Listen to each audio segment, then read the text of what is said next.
In this course, you will learn the simple and historically accurate methods for caring for your furniture.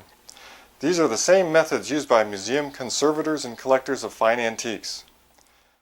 But the problem we have is the other side. It broke. And it broke not because it broke on its own, but there was previously a repair here which has gone bad, and it broke again in the same spot. If you're looking here, you may be having a hard time finding where we did the repair, and that's good because we're on the right track. This is an antique picture frame, and it's got some frame damage. It's got some damage right in through here, and also down over in this area too. So we've got two areas. This is the larger of the two areas that need repair here, and I'm going to put some kind of a back. And here's our finished repair there. It looks pretty good, blends in pretty well.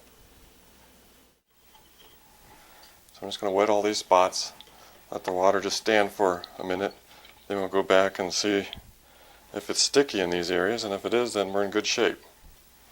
So let's give it a minute and we'll come back and check it. Here's a mortise and tenon joint from a table from the early 1800s, and you can see the imperfections, and because it was handmade and done with a chisel. Where the graining changes, you can see the grain here does not flow to the grain that's on the top, because this piece here is actually a piece of air. You can look at the edge of the table and see how the grain pattern actually follows over the edge to the side. So this would be antique.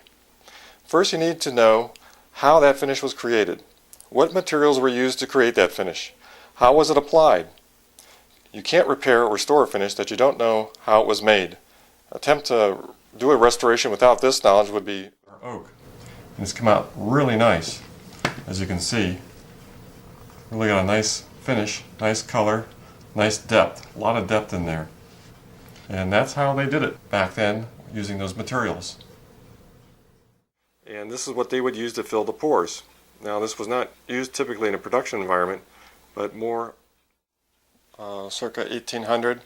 This formula was published in 1800, and we're going to strain that because you can. Now this particular recipe was published mid 1700s, and commence to pouring the liquid in there.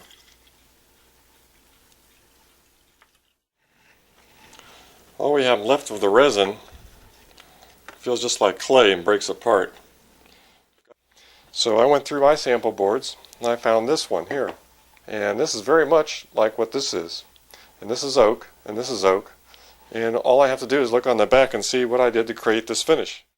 And then I've got this one here, which looks like it matches up pretty good to the dark part, which is around the edge.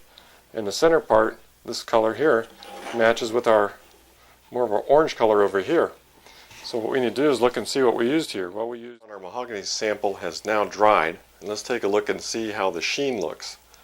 So I'll tilt it up into the light, and you can see we've got almost like a mirror finish, and that's what you really want to be able to achieve.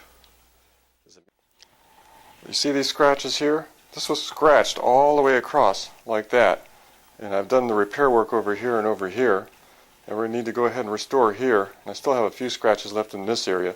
Then we'll go ahead and fix that up. I'll show you how that's done. Now here's our finished product, and this would be the view of someone standing above this looking down. A significant improvement from what it was before. You don't want it to be perfect because antiques aren't supposed to be perfect. You just want to improve it, do some restoration, take some steps to protect the finish.